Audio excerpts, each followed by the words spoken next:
Thank you for tuning in to Cop with Comic. I'm Brian Koppen, and we're here with comic Tim Warner.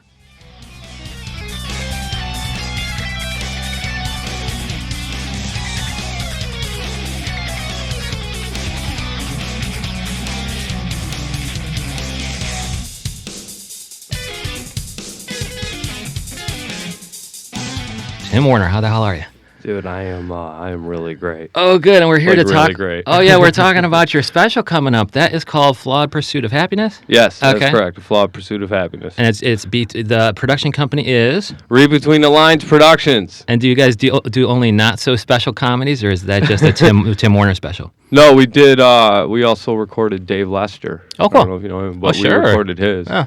So we're working on his as well. Okay. And you went to your hometown of Syracuse, New York to do it? Yeah. Yeah, I thought. What was that? You had an idea, and did that turn out? Yeah, I thought it'd be magic, and kind of like rah, going to the hometown, and then I think because everyone fucking knew me growing up and whatever else, they felt like they could chime in or just get extra fucked up, and but I did too though. Because I was home too. I probably did a lot of things that I wouldn't have done before. Lost loves that came back to say hello, just like I ended up staying up there for like 4 days. And it just turned out like even the trailer hints at. Yeah, I showed you the trailer without the music. We're gonna do the music tomorrow. And the music is people.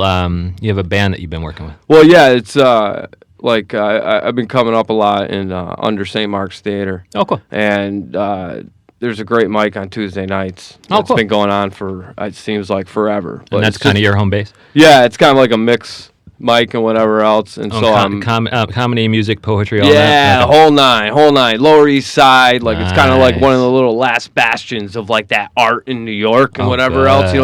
You'll see some, like, crazy shit, but you'll also see, like, all of a sudden some musician will come in or singer or some shit, and you'll be like, oh, amazing. The next Lady Gaga, right? Yeah, well, I don't know about all that. Maybe the next Strokes or something like that. Yes. But yeah, I grabbed a few of them, and I want them to, like, I'm trying to incorporate much of everybody that I can. And I like the club. Like, even I saw a shot of you coming in from offstage or green room or whatever. It was all graffitied up, and it was a nice place. Yeah, it was. It's a punk venue. It's a Lost Horizon. And do you pick that kind of knowing, yes, your home sound? 100%. You're like, I want the punk vibe in my special. 100%. Nice. Yeah, fuck the funny bone, dude. Give me that dirty, raw, yeah. And in the future, knowing kind of how it was one big trash fire, I mean, it looked like, it probably went well, but it was just so funny. The trailer shows you just mixing it up with the crowd. I mean, no jokes because you don't want to step on your jokes. But, I mean, it's hilarious because you start talking to him by name. Like, you knew these people, and I was just like, oh, my Lord, they were heckling him so much that he knew everybody in the audience. Like, Deborah, meet Jerry. But no, there's people you knew from Syracuse. Yes. Oh. Yeah. It's a mix. It's really a mix. And, yeah, I really think it ended up being just any town America on a weekend if no one knows who the fuck you are. Yeah. I think it's that kind of show. It's like the tagline. It's a comedy not so special. And I imagine your material, like you have, the one thing we're going to talk about today is homelessness, and you actually are probably one of the only comics I would trust to talk about homelessness with any sort of perspective. Yeah, what's your experience with it, and is it making its way into your act or your next hour? Yeah, definitely, and I'm also, I've been outlining a book about my experience. It was like, little pubic hair over 9 months. In New York, and when you're homeless, I suppose a pubic hair is probably part of the experience. Yeah, whether you like it or not. It was in 2006. And so it was in New York City. Yeah. And so what was that like? Did you hang around like the St. Mark? The crazy thing is, man, I think about it now. There's no way I could have. I don't think I could have ever done it again. I think I was crazy.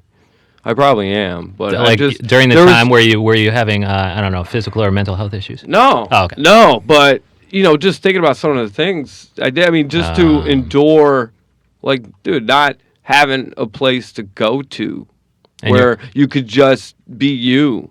Yeah. Like, it's just you couldn't go to your own home. There's no like private time. There's and it's just and there's also that kind of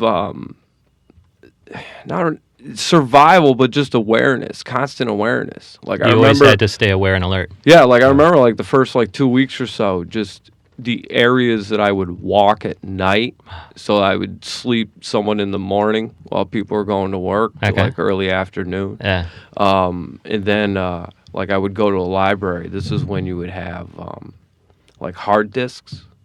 You know what I mean? For like computers. Yeah. Like a hard, yeah. So I had sure. my resume on a hard disk and I'd go to libraries Nice. and go on Craigslist and try to look for Well, work and whatever. You else. still were looking. That's awesome. Yeah, yeah. Well, you know, it's not as spoiled as the people nowadays, you know, that are able to charge their cell phones on the sidewalk and shit and camp out. I never had that. The homeless people today are so fucking spoiled in New York City. They don't know what it's like to really be homeless. That itself is fucking hilarious. Yeah. It's like, I mean, they're totally not spoiled, but you're like, dude, but homelessness now compared to then, it's like, you guys can still fucking charge up something. Yeah, like we had cell phones, but it was with that snake game. You know, that's The I snake had the that ate flip. I itself? had the flip phone where Yeah, it's like, I you still know, got one yeah, here. yeah, it's like $30 a month, Sure. whatever else. Yeah. You know, and yeah, making money, like, yeah, it was just I don't know. There was I just don't know if I could do the uncomfortableness. Yeah. You know, and I just know I had this thing in my head at the time where it was like, I don't want to go back home. Oh, okay. I don't want to lose. I don't want to lose. So you kind of moved out without a plan, and you're like, you know, I'm going to do this, and I'm not going to move back to Syracuse. If I move back here, it's to do a comedy special at this punk venue. Yeah, I have no plan. No, I went back a couple times in retreat, you know, kind of like, you know, but it's like that's every superhero movie. You know what I mean? Like Superman, you know, he's doing his shit, whatever else, and then like the three whatever show up, and then he has to jam up and talk to his dad and whatever else, and he had to go touch base at the Fortress of Solitude. Yeah, right? you know, they all do it. Batman had to go like China, whatever else, and learn how to steal and be a bad person in order to understand the mindset of his enemy. But now, so like forth. you're saying that because you lifted yourself out, you know that you're like, why did I stay in it for so long when it was so? I ultimately learned how to lift myself out. Like you could have lifted yourself out so much sooner, right? Oh yeah, 100%. And that's why you would never go through it again, because you're like, nah, dude, I know that it sucks so hard. I could have avoided it. Okay. Yeah, you could have stayed in Syracuse with the parents Like, or whatever. yeah, right. I could have avoided the whole situation entirely and just been comfortable. But I don't know. I also kind of like romanticized the story. Like I remember a lot of nights. Like it was funny.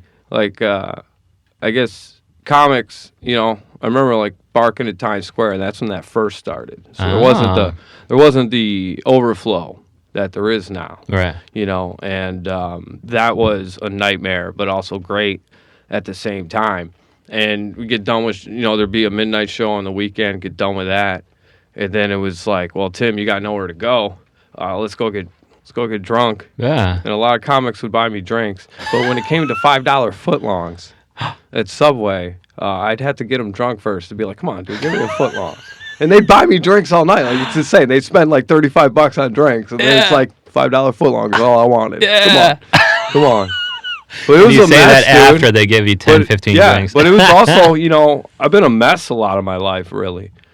And that was, you know, a big pinnacle of it. You know, date and like a piece of advice I would give is like date a bartender, because their schedule is like homeless accommodating. It's so see, these like, are great jokes. They had like after hours, you know, all the time. And I knew a bartender had a bar on the Lower East Side, and we were dating, fucking, whatever else, and that would be where I would go at the end of the night, just sit in the corner. She'd feed me Guinnesses and whiskey, because that was my shit back in the day. That's still great shit. And yeah, and it works for the homeless, and it works for people with homes. Oh yeah, yeah. And then I'd crash whiskey her and Guinness is all. I think I had that last night. Yeah, she was a magician, and so like she would do shit behind the bar. Okay. And like to get, you know, add to tips. And one of the things she would do is like blow up this fucking balloon. Okay. And then swallow like the whole thing. Ah, one of those long balloons. Yeah, Okay. certainly. And this is when like, so it's after hours. Everyone's smoking. You know, Coke's on the bar. Like everyone's getting hyped up. You see a girl bartender behind the bar doing that. Yeah. Everyone thinks like, oh, let me throw a bigger tip. whatever else, maybe she'll come home with me. And the little troll in the corner minding his own business, just smoking cigarettes, drinking Guinnesses and whiskey. Yeah. He's the one that's going to end up going home. Yeah, your tips are supporting the guy in the corner that I've been feeding drinks to all night. It was crazy. It was the most, I don't know, this is probably rude to say, but it was the most, I guess the nice way to say it was the most sex I've ever had. Dude. Like in a consecutive time. And it's crazy. I love that all. Like, those 3 jokes alone, the homelessness today are spoiled. When I was homeless, I had the most sex ever. Find a bartender because that's the most accommodating. Like all these things, like they're not in your current special, but they'll be either in the book or the next special. Oh yeah, more likely, or just the material that I'm working on now. And it's just nice. That's my favorite thing about this. Yeah. Like this is probably a long time in the making, but I never really believed in myself. Okay. Because that's like. And you said something like that in the special. Yeah. Comedy isn't hard. Comedy is easy. Believing in yourself is hard. Dude, I love that because it kind of sums up. If you had that experience, I would think that like you were doing comedy throughout, right? Yeah. Yeah. So was it basically couch surfing? Yeah, and doing I got comedy? Shit, dude. I got passed at the strip for late night. When I was homeless, believe it or not. Wow. But there's that mentality where it's like, well, fuck it, dude. I got nothing to lose. Yeah. Like, what's the worst thing? What's the worst thing that's gonna happen? What's the worst thing? Dude, I'm already fucking homeless. I'm getting laid constantly. Yeah, I'm drunk right now. Yeah. What's the worst thing that's gonna happen? And I think that mentality kind of exuded from me in the sense, that energy. You know what I mean? Is that why you moved here first? To kind of like, okay, guys, I'm done. I'm going to pursue comedy in New York. I don't know. Let's see. There was a comedy club in Hotel Syracuse called Viva Debris. Okay. And I ended up just hanging out there. I would just hang out and just watch shows. I ended up getting to know the owner, Joe DeLion. Okay. And he was just intrigued with me. And the dude was great. Just, hey, you fuck. Let me tell you something. You've got something. You've got this it. I don't know what it is. I don't know how funny you are, you cunt. But let me tell you, I see something. Joe, that's a perfect Joe DeLeon. Yeah. He just he let me hang out. I ended up being like I don't know, kind of like a chauffeur for headliners. Oh, okay. So if whatever they wanted to do, whether it was some of them, it was like, yeah, dude, I want to drink, I want to get drugs. Right. Can you give me this? Can we do this? Other ones, it was like, take me to a diner. I just want to go here. Yeah. Can I give me some food to experience in Syracuse, whatever else, that type of shit. But then I ended up hanging out with headliners, and at the time, it was like, you go to either New York or L.A. So I flipped a coin, and it came up heads. Oh, my God. And then 9/11 happened. Oh, my Lord. And then I thought to myself, this is probably the perfect time to move because the rent is going to be cheap as fuck. Because of 9/11? Yeah. Yeah, no one wanted to live here in fucking December of 2001. That is so. And what worked out, though, instead, is you ended up homeless in New York City. It turned out to be a little more expensive for years later. Well, okay. I mean, dude, when I moved, I was at Kosciuszko Street off the J. Living there? Yeah. Oh, okay. $350 a month. Okay. So you were doing fine. After 9/11. Okay. Yeah, now it's like probably like $1,000 to live there. And so how the homeless thing, it wasn't you moved here without a plan and ended up homeless. You were first. No, I had a place. I was established. Yeah, I fucked up, man. So what happened? Yeah. Are you allowed to say, or is it gonna? No, not at all. Ended up not working. Then ended up not being able to pay rent. Okay. And then moved in with a girl named Rita. Yeah. And fucking Rita. She just I would look for work, and she would just get me annihilated. She would just feed my habit. Okay. I mean, she would come home with like pints of Hennessy. Wow. Oh, it was great. Weed. Mrs. Rita. I think Gin Blossom sang about her. Yeah, she'd go to like fish concerts and like at some Air Force base in like Maine or some shit. Okay. And come back with like these chocolate fucking edibles? mushroom like psychedelic frog things. Oh yeah, nice. That's like Harry Potter shit. Yeah, it was insane. The fucking frogs. You're like the frog is jumping right now. The chocolate frog is. Yeah. No, it's just you're high. I spent like 6 months or so getting fucked up with her, and then one day she like kind of snapped out of shit and was like, "Yo, I want to move." We were in Hoboken at the time. Okay. She was like, "I want to move to the Upper East Side. Okay. You're not coming with me." And I was like, "Okay." I guess that's all right. That makes sense. That makes sense. End of the road for Tim Warner. I'm surprised you know, even let me crash here a week or whatever. Yeah, and so if It you're was a blur, dude. It was a blur. but now you pulled yourself out, and people can find you online. Like, where are they going to find your special? Like, where do they find you across social platforms? As of right now, I am TimWarner.com. Okay. Because it's all a process, and quite frankly, I'm just trying to get everything done and completed with the special, and then other steps after that I'm going to deal with. Okay. But to so know they'll be able all to stream the it. info, They'll be able to stream it at TimWarner.com. we're going to figure it, stream, all the information will be there. I might sell hard copies. I might there's so many options to do. And so they can see the trailer now. Yeah, or the no, trailer, well, actually, with trailer's with going to be music. coming out soon with the music. And when does the special drop? I'm hoping March 26th because that's my birthday. Oh, happy But birthday. Still working shit out. Like, First special? Yeah. Syracuse. Yeah. If I knew how much work this was going in, I would never have started it. To be honest with you, it's it takes a lot, like getting people together and everything, trying to get everything right. And well, you're doing it right. Me being right as well. Okay. You know, so. Yeah, it's been it's kind of like my Chinese democracy, if you know Guns N' Roses. It took forever. It's going to take 14 years. And it was a flawed pursuit of happiness. I don't. Slash wasn't on there. Buckethead was, so that's good. No, I had Bumblefoot. Sure, Bumblefoot's amazing. But it really is though. Yeah, like I was like, who's this guy who's lesser than Buckethead?